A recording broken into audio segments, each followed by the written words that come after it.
माननीय श्री प्रकाश आंबेडकर, सार्वजनिक आरोग्य व कुटुंब कल्याण मंत्री, महाराष्ट्र राज्य, पालकमंत्री कोल्हापूर यांच्याकडून आषाढी एकादशी निमित्त आपणास व आपल्या परिवारास मंगलमय शुभेच्छा।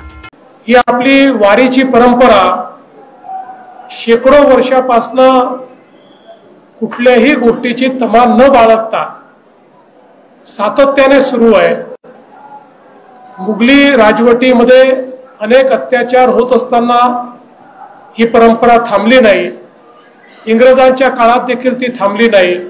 किंबहुना ही परंपरा सातत्याने वाढताना आपल्याला पाहायला मिळते आहे।